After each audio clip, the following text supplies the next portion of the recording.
एक दिन में पता चल जाए, मेरे जैसा कोई सुप्रीम कोर्ट में जज हो तो एक दिन में हिंदू मुसलमान करने पे प्राइम मिनिस्टर को वहां बुलाया जाए, कल 11 बजे पहुंचो यहाँ पे, कहाँ लाट साहब बने फिरते हो, इस देश को पता चल जाए। हिम्मत होनी चाहिए, ये पावर है, ये ड्यूटी दे रखी है हमने, और जब ये duty supreme court high court ना करे तो फिर क्या करोगे? ना कोई मसीहा है, ना कोई ऐसा खुदा है जो जनता के साथ भेदभाव करता है। भेदभाव आदमी ही आदमी के साथ करता है, और वो आदमी करता जिसके अंदर दिमाग में खुरापात है कि मैं बड़ा हूं, और वर्णवादी कथा कहानियां किताब जला दो इनको, ना इनकी कथा सुनो ना कथा करो। वो भी बेवकूफ था जो कथा करने गया था और जिसकी चोटी और बाल काटे हैं। कौन सी कथा सुनाना चाहते हो? देश में पेट्रोल पंप पे कब्जा कर लिया, एक आदमी का फोटो है, भाई कौन है ये भारत का प्रधानमंत्री है। क्या होता है ये भारत का प्रधानमंत्री? कॉन्स्टिट्यूशन के तहत एक जिम्मेदारी की एक नौकरी है, एक पोस्ट है खाली, वरना 140 करोड़ लोगों को हम प्रधानमंत्री कहना शुरू कर देते। पोस्ट एक है। साथियों, इस देश में उपराष्ट्रपति पद इस्तीफा देता है, दिन में ठाके लगाता है, शाम का स्वास्थ्य खराब हो जाता है। उसको बनाने के लिए एक प्रक्रिया है, किसी नौकरी के लिए एक प्रक्रिया है, उसमें कोई नौकरी लग गया और वो नौकरी ज्वाइन करने के बाद वो पोस्ट इस देश की है, किसी के बाप की नहीं है। कोई पद, उपराष्ट्रपति पद किसी पॉलिटिकल पार्टी, बीजेपी, कांग्रेस या किसी नेता, सीएम, पीएम, किसी के बाप की नहीं थी वो पोस्ट। और उस पोस्ट से अगर रिजाइन किया उस आदमी ने, उसको प्रेस कॉन्फ्रेंस करके बताना चाहिए असली कारण क्या था। क्या समझ रहे हो बेवकूफ? आप लेटर में लिखते हो मेरा स्वास्थ्य खराब हो गया, देश की जनता को बेवकूफ समझते हो? देश सब समझता है। 140 करोड़ लोग समाचार भी ना पढ़े, घर में माँ का मूड कैसा है, बाप का मूड कैसा है, भाई की शक्ल कैसी है, अनुभव करते ही पता लगा लेते हैं माहौल क्या है, वजह क्या है।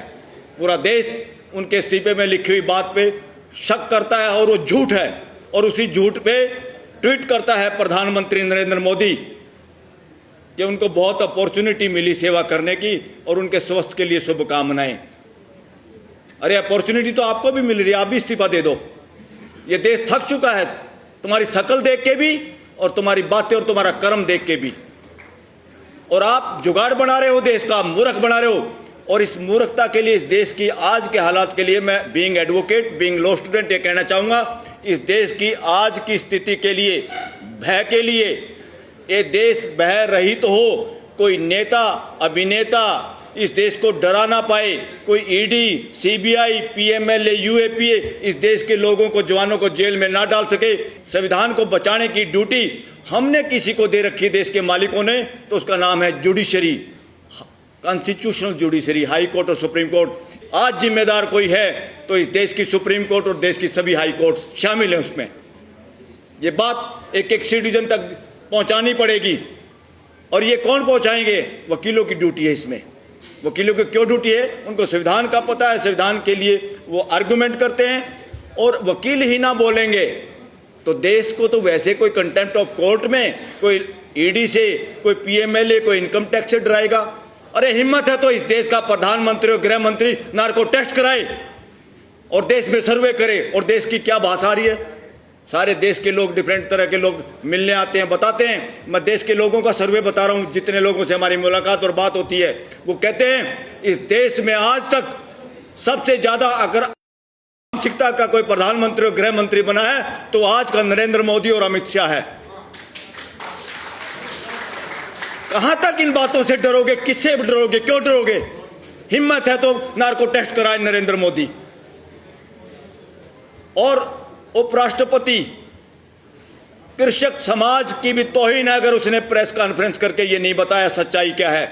जनता की पोस्ट थी, किसी के बाप ने आपको खैरात में नहीं दी थी, किसी ने आपको एहसान नहीं किया था। बीजेपी की बपोती नहीं है ये देश कि बीजेपी ने आपको राष्ट्रपति बना दिया। बीजेपी के बाप का देश नहीं है, कांग्रेस के बाप का देश नहीं है ये देश। इस देश के 140 करोड़ मालिकों का देश है ये। इसलिए कोई ये सोचे हमने इसको बना दिया, हमने उसको बना दिया। और दूसरा, नपुंसक बनाने के लिए जिम्मेदार इस देश की पार्लियामेंट है, जिसमें हमारे जनप्रतिनिधि, मुंह से बोलने वाले चौकीदार बैठे हैं एमपीओ के रूप में, चाहे राज्यसभा चाहे लोकसभा। जिसको देखो कैरियर कैरियर, बच्चे 40-40 साल के हो रहे, उम्र नहीं, शादियां नहीं हो रही हैं तो डाइवोर्स और दुनिया भर के फैमिली डिस्प्यूट सुप्रीम कोर्ट में सबसे ज़्यादा पढ़े लिखे लोगों के हैं जो दोनों नौकरियां करते हैं। लोग सोचते थे टोटे में डाइवोर्स होता है, मैं कहता हूँ टोटे में नहीं, बेवकूफ़ी में होता है, मानसिक गुलामी में होता है। डिग्रियां दुनिया भर की, जीने का ढंग पता नहीं। और पार्लियामेंटेरियन,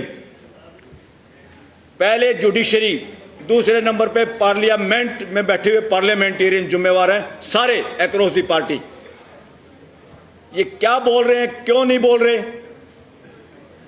एमएलए ले जाओ जहाज में बिठा के, आज तक सब्जी मंडी लग रही है इस देश में। क्या कर दिया लोकतंत्र का भैया आप लोगों ने? बातें करते 21वीं सदी की, देश में पार्लियामेंट चर्चा हो रही है, देश का जवाब आप दे नहीं पाए, जिसके आधार पे हमारे हजारों करोड़ का 20,000 करोड़ कम से कम नुकसान करवा दिया देश का, पाकिस्तान के नाम पे हिंदू मुसलमान करने के लिए लड़ाई के बहाने से। अरे तुम ठेकेदार हो, संविधान कहता है पड़ोसी से बढ़ाओ, जिसकी पड़ोसी से नहीं बढ़ती वो खुद बदमाश नंबर 1 होता है। अगर आप पड़ोसी से बढ़ा नहीं सकते तो तुम्हारे अंदर काबिलियत नहीं, भागो ये छोड़ के नौकरियां। प्रधानमंत्री हो चाहे मंत्री हो चाहे अपोजिशन के लीडर। और दूसरा, लोकतंत्र में अपोजिशन नहीं होता, इस देश में गलत परंपरा चल रही है साथियों। दूसरा, जो सनातन की चादर ओढ़े हुए, चोरी की चादर, वो सनातनी नहीं है। सनातनी परंपरा के कौन लोग हैं? तथागत बुद्ध, महावीर जैन, गुरु नानक, ये 3-4 पंथ जो हैं, वर्णवाद को छोड़ के सारे पंथ इस देश के सनातनी परंपरा है। वर्णवाद सनातनी परंपरा नहीं है, इसको नोट कर लो, देश में फैलाओ इस बात को। ये चोरी ठगी बेईमानी की चादर ओढ़ के सनातनी ठेकेदार इस देश को नपुंसक बना रहे, मानसिक गुलाम बना रहे हैं। और इस देश में चोरी चकारी से उन चीजों को लागू कराना चाहते हैं। कावड़ में क्या करोगे भाई? कावड़ में स्कूलें बंद कर रहे हो और कावड़ वालों पे फूल बखेर रहे हो। अरे फूल बखेरने हैं तो उत्तर प्रदेश के मुख्यमंत्री अपनी मेहनत की, अपनी मजदूरी पसीने की कमाई से फूल बखेर, जिसके यहां बखेरने हैं कोई रोक नहीं रहा तुम्हारे को। तुम देश के टैक्स के पैसे से, पूरी देश की जनता का पैसा है, उसमें फिर पूछो मुसलमान भाइयों से कि फूल इनके ऊपर फेंके कि नहीं फेंके। पूछो बहुजन समाज से, इनके ऊपर फूल फेंके कि नहीं फेंके। जानबूझ के डरा डरा के आस्था। साथियों, एक और आपका भी भय निकलना चाहिए, आप समाज में फैलाओ। किसी की आस्था का ठेकेदारी नहीं ली संविधान ने बचाने की, उसमें 3 कंडीशन है। अगर आपकी आस्था पब्लिक हेल्थ को खराब करती है तो उसकी ऐसी की तैसी करना है कि ड्यूटी इस देश के 140 करोड़ लोगों की है। पब्लिक हेल्थ कैसे खराब होती है? ये नहीं कि आपको बुखार हो जाएगा किसी बाबा को देख के, वो बाबा कथा जो सुनाएगा उससे मानसिक गुलामी भरेगा। वो प्रेजेंट की बात से डरता है, वो प्रश्न पूछने से डरता है, उसको पता किसी बात का नहीं। इसलिए कथा कहने वाले काफी लोग गुमराह कर रहे हैं देश को। इनके ऊपर एफआईआर दर्ज कराने के लिए तैयार हो जाओ, इनकी एफआईआर दर्ज करो। भागेंगे लंगोटा लेके, अपने गमछे उठा के भागेंगे। एक तरह से ये असली जो लोग देश को मानसिक गुलाम बना रहे हैं, कथा कहानियों के जरिए सिलेबस में उस तरह की किताबें लगाने के लिए इन्होंने यूनिवर्सिटियों पे कब्जा कर लिया। और यूनिवर्सिटियों के अंदर एक वीसी होता है, कहते पोस्ट एक है, रिजर्वेशन नहीं होगी। अरे बकवास मत करो, एक स्टेट में जितनी यूनिवर्सिटी है उन पे रिजर्वेशन लागू करो। कितने वीसी बनते हैं उसमें बांटो समाज को। सेंट्रल गवर्नमेंट की कितनी यूनिवर्सिटियां इकट्ठी करो उनको और उसमें बांटो। ये जानबूझ के इस तरह की जो शरारत करें साथियों, इससे जागना होगा। और आप लोग भी किस्मत के भरोसे बैठे हो, तभी तो कथाओं में जाते हो डरते हुए। आप अपराधी हो, आप और हम भी अपराधी हैं। इसलिए अपराधी हैं जब घर की औरतें, बच्चे या किसी इस तरह के प्रोग्राम में जाते हैं, हम हिम्मत से कह नहीं पाते। हमें इतने डर में डाल दिया गया जिसका कोई अस्तित्व नहीं, जिसका माँ बाप का पता नहीं, जिसके बारे में पूछे तो इतिहास नहीं, सबूत नहीं। ये बहम छोड़ दो कि भाई मेरे घर में भी एक बच्चा पैदा हुआ, मैंने घर बना दिया, हमने ये हॉल बना दिया, ये कैमरे बना दिए। ये सोच के हमें ये लगता है कि दुनिया भी किसी ने बनाई होगी। ये नहीं बनाई किसी ने, जब तक ये समझ में नहीं आएगा, जब तक ये बैम खत्म नहीं होगा आप लोगों का। कितनी कथा सुन लो, ये कथा उसी में घुमाएंगे। ये धंधा है, धंधा। मॉल में तो जाओगे महंगी चीज मिल जाएगी, मिलावटी मिल जाएगी, कुछ तो मिलेगा। यहाँ तो जेब भी कटवाओगे, मानसिक गुलाम बन के आओगे।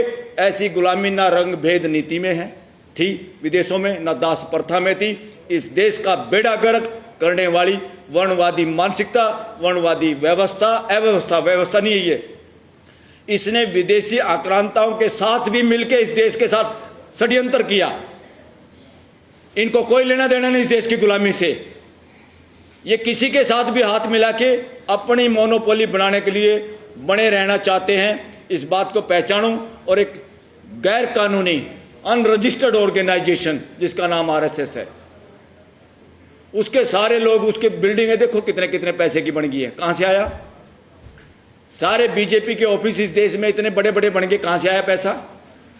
एक दिन में पता चल जाए, मेरे जैसा कोई सुप्रीम कोर्ट में जज हो तो एक दिन में हिंदू मुसलमान करने पे प्राइम मिनिस्टर को वहां बुलाया जाए, कल 11 बजे पहुंचो यहां पे, कहां लाट साहब बने फिरते हो, इस देश को पता चल जाए।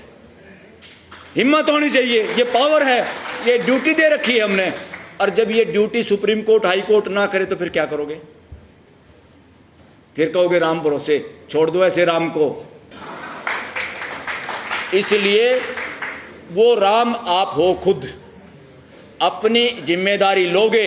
और आज जिम्मेदारी निभाने में सुप्रीम कोर्ट भी फेल हुई है, सरकार बदमाशी कर रही है, तो इसलिए मालिकों को खुद अपना काम करना होगा। आपने घर में जो चौकीदार छोड़ रखा है वही अगले गेट कीपर के साथ मिला हुआ है, तो घर के मालिक क्या करेंगे? अपनी सुरक्षा खुद करनी है। और अब ये जो बार बार करे, इससे करा दो ईवीएम से, नहीं से बैलेट पेपर से, भाई कौन कराएगा? सरकार की नीयत नहीं, सुप्रीम कोर्ट की हिम्मत नहीं, या नहीं कर पा रहे, बार बार मुकदमे डिसमिस हो रहे हैं। अपोजिशन करेगी जी।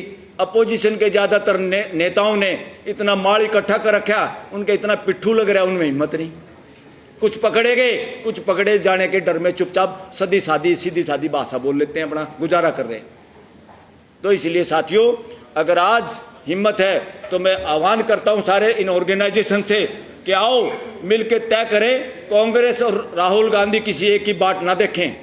एक तरफ ताड़ियां पीटते हैं जब नरेंद्र मोदी बोलता है ताकि टिकट ना कट जाए, क्योंकि फोटो है ना वहाँ तो सब कुछ कैमरे में।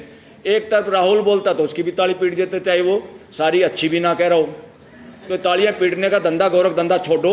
अकेले राहुल के भरोसा भी रहना छोड़ दो, और अकेले नरेंद्र मोदी को तो देख ही लिया आप लोगों ने।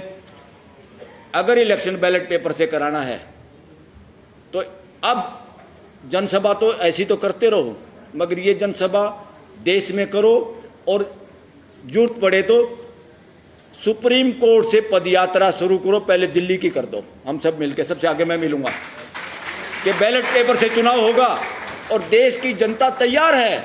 आप निकलोगे जिस सड़क से, हम ये नहीं कहेंगे हमारे साथ शामिल हो जाओ। दिल्ली के लोग बहुत डरपोक भी हैं, क्योंकि सबको गुजारा करना, किसी को किराया देना है, किसी को अपने बच्चे पढ़ाने हैं, सारा शहर उलझ पुलझ हो रहा है, सब भय में है बेचारे। इसलिए मैं दिल्ली को कहता हूँ नौकरों का शहर। ये नौकरों का शहर है, नौकरों में हिम्मत नहीं होती। सब गुजारे के चक्कर में कई करोड़ लोग इकट्ठे हो रहे हैं यहाँ पे, मगर सब हिम्मती हैं, जायज बात का सब साथ देना चाहते हैं। अगर एक पदयात्रा निकाले, चाहे हम 50 आदमी हों, हम ये कहेंगे किसी को नहीं आना भाई, सिर्फ अपने घरों के बाहर या एक बार सड़क पे आके शक्ल दिखा दो जिसके दिल करता हो, तो देखना सड़क के दोनों तरफ कितने लोग होंगे। जब आपको पता चल जाए, इस देश को भी पता चल जाएगा, और ये ईवीएम फिर अपने आप ताले में बंद हो जाएगी, रद्दी में बेचनी पड़ेगी, ऑक्शन करनी पड़ेगी ईवीएम मशीनों की इस देश के अंदर। वही एक तरीका, बाकी कोई तरीका नहीं। जब संविधान को बचाने में, संविधान के हिसाब से सिस्टम को लागू करने में कोर्टें फेल हो जाती हैं, तो देश के लोगों के साथ जनरल बॉडी है ये देश। जब आपकी सोसाइटी की टीम, एग्जीक्यूटिव कमेटी करप्ट हो जाती है, काम नहीं कर पाती, नपुंसक हो जाती है, तो जनरल बॉडी मीटिंग ही डिसाइड करती है, उन्हीं को काम करना होता है। आओ मिलके वो सब काम करें।